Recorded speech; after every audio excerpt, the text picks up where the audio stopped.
I always say about reading, what's the pushback that we always get when we talk about reading? What is the kids' complaint? It's long and it's boring. All right, what do I say to it's long and it's boring? Get over it. Thank you, Kyle. You know me well. Suck it up. Well, why? Because how many times do we want to take the SAT? 0. Addie saying 0. If we want to take it once, we need therapy, right? Okay, we do not want to take it at all because we're not morons. However, we know we have to take it, and so what we really want is just to get it bloody over with, right? Todd McAlpine, Baby Park. Todd McAlpine, Baby Park. You can come to the main office for a moment, please. That's interesting. Miss Spirito's going to love having to edit this to get the announcements out. Okay, so my very first thing to say to you is get over the boredom. Okay, that's really step 1. Get over the boredom because it is what it is. It's a bad thing. It has to be done. So you what? You just do it. Okay? Get over boredom. Now, you get to take a deep breath and you get to say, but you then have to get over with it. Okay? All right. Next thing, start with the italicized introduction. The passages will have an italicized introduction and it will be 1 or 2 sentences. The following passage deals with the reasons for the effectiveness of the pirates during the time of Queen Elizabeth I. Okay? So read that intro. Most kids just skip it because they think it's not useful, but it's more useful than you realize, and here's why. When you read that italicized introduction, then you can ask yourself 2 questions. Question 1, what do I already know? So, for example, you have all at least heard of Queen Elizabeth I, and you all know that she was Queen of England during the time of the Renaissance. And if you're me, you know a whole bunch of other stuff, because she's my favorite historical person. Okay? Second of all, how do I feel? So, what do I know? What do I already know? And how do I feel? What do I mean when I say, how do I feel?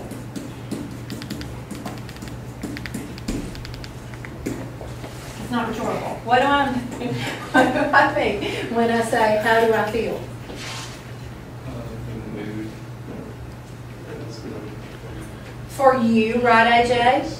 Okay, okay, you were trying to get there. Yeah. So, for example, if you hand me a piece about Queen Elizabeth I, I'm going to rock it. I'm going to answer all the questions correctly, and it's not going to be hard for me. Because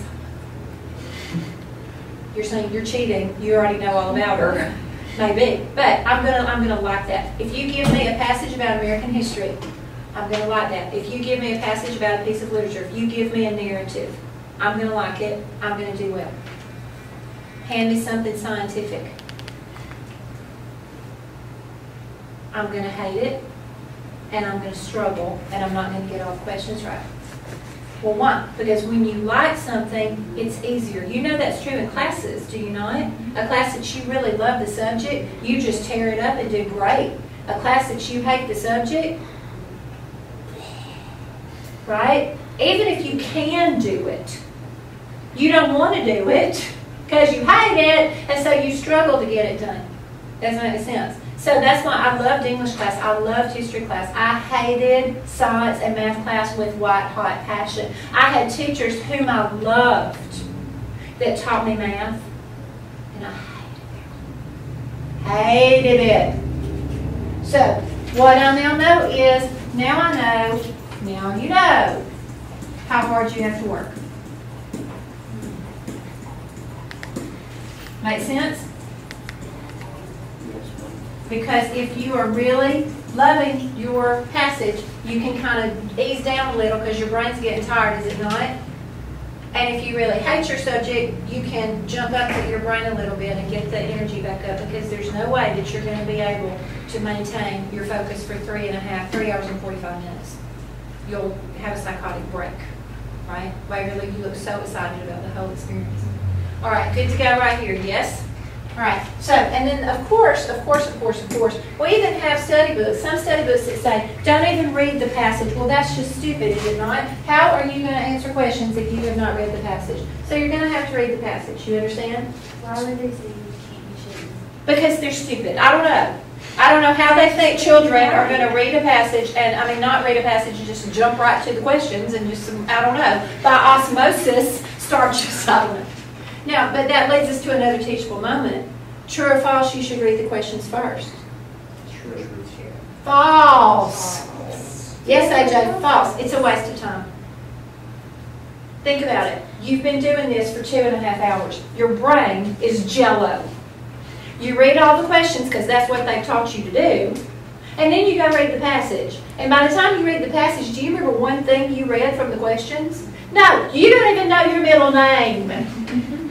Much less, if somebody said, please drive to your house, you would go, what's a house? I mean, you've got nothing left.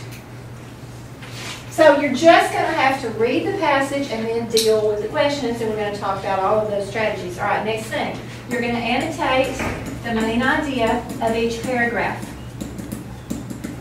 Y'all are going, she is saying the word annotate.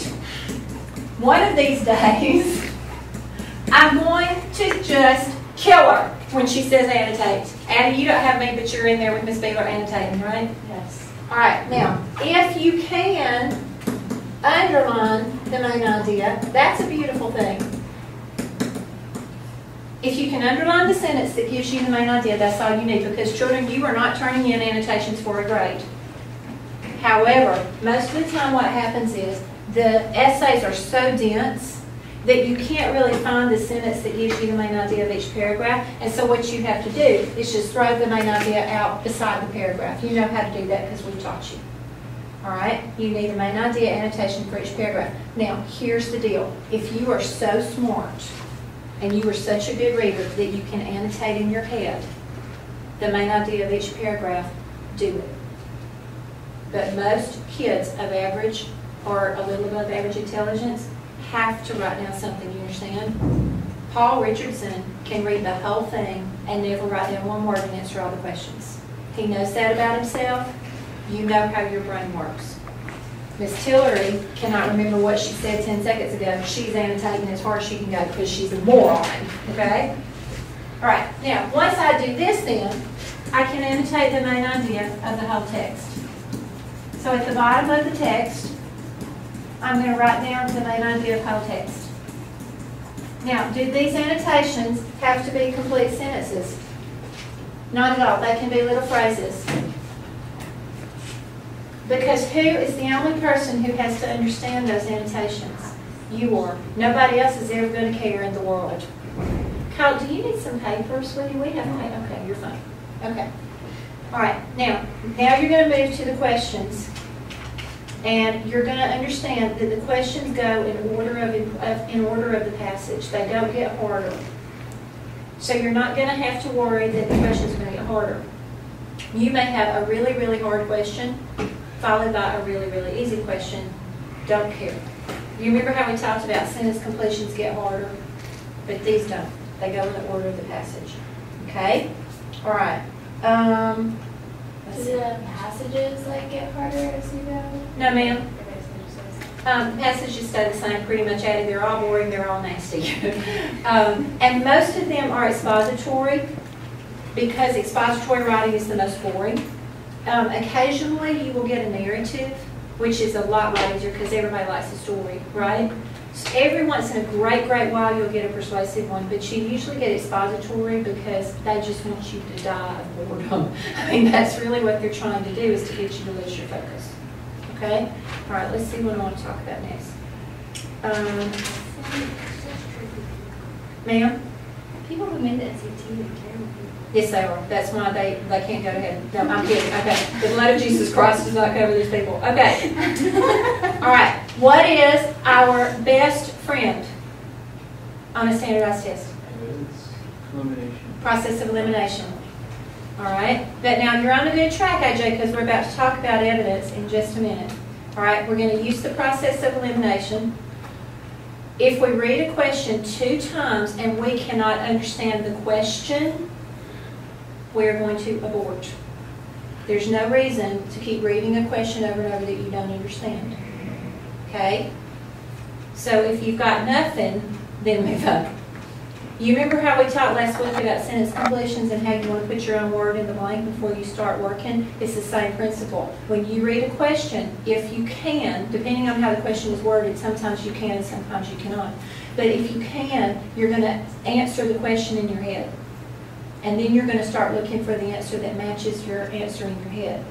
But you're not going to, I mean, some of them you just can't. You just have to start looking at the answer choices. Okay? Now, the number one reason why students miss questions on reading comprehension, this is the most important thing I'm going to teach you about reading comprehension questions. All right? The number one reason why kids miss it is because there's no evidence in the text. All right, there must be evidence. There's that word, AJ. Have we used that word a lot in my classroom? Yes. Yes, and we're going to use it so many times. Annotating evidence. Y'all hate those words. There must be evidence in the text. Do you see that I'm underlining that 87 times? To support your answer. So when you are looking at answer choices, this is the best thing, y'all. When I practice with my kids, this is how I end up getting them when I'm about to miss them. Because I'm thinking, okay, I'm going to pick B. And then I ask myself, is there evidence in the text? Now notice I didn't say evidence in the world. I said evidence in the text.